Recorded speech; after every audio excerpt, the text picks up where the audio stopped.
There is a horrible chapter in history that is mostly forgotten, and that chapter involves the role that the Catholic Church played in slavery. Despite the fact that the Church issued an official condemnation of the slave trade in 1839 and of slavery itself in 1888, the Church's prior cooperation and activities were a major factor in the expansion and normalization of slavery during the time of the colonial era. It took far too much time to create a position that is truly uncompromising in opposition to human bondage. Papal bulls lay the foundation. At a time when European exploration was gaining momentum in the 15th century, Pope Nicholas V issued 2 papal bulls that paved the way for the Catholic Church to become involved in the practice of slavery. Both Dum Diversas and Romanus Pontifex authorized Portugal and Spain permission to convert non-Christians taken captive at sea into slaves. This provided a religious foundation for future colonization, which supported the enslavement of native people and encouraged greater colonization of the lands that were explored. Priests and taxes profited from human cargo. During the early days of the transatlantic slave trade, it was common practice for priests to accompany slaving expeditions, where they assisted in the selection of captives and baptized them. The Church made direct financial gains from the transatlantic slave trade through the collection of tax slaves from each captive that was bought and transported across the ocean. The Church contributed to the massive growth of the slave economy in the colonial era through the actions described above. Defending slavery as part of divine order. The Catholic clergy in the Americas defended slavery on the basis of theological doctrine as plantation economies developed across the continent. They portrayed slavery as being part of God's design and contended that as a result, slaves had a responsibility to follow their owners.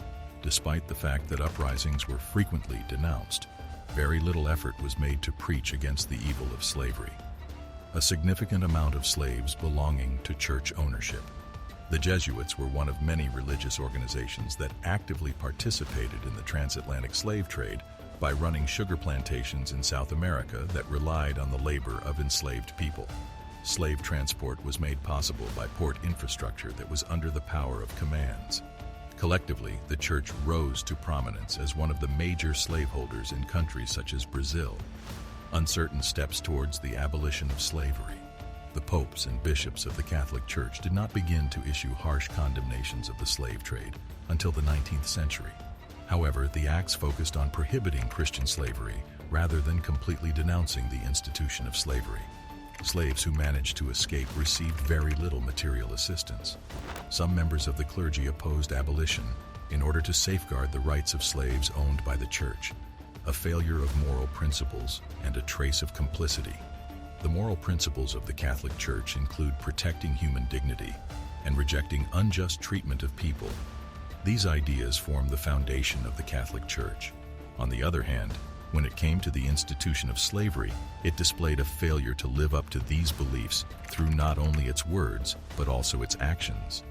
Despite the fact that early papal bulls gave the Church's blessing and encouragement for the enslavement of non-Christians, it took a surprisingly long time for the Church's position to fully evolve to an explicit rejection of human bondage on moral grounds.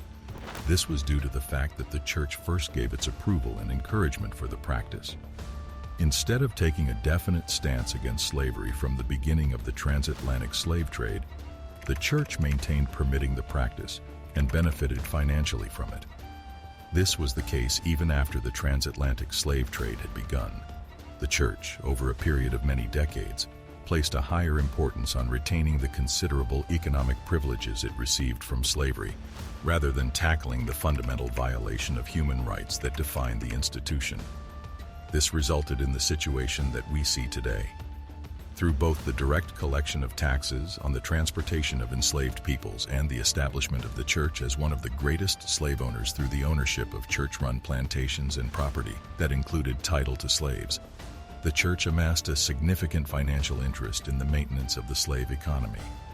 Because of this, the Church was unable to take a position that was truly principled and abolitionist. This was because a condemnation of slavery represented a threat to the wealth of the Church. Do tell us your thoughts in the comments below regarding this power exploitation. Make sure to subscribe to the channel and press the bell icon so you don't miss any updates. Thanks for watching.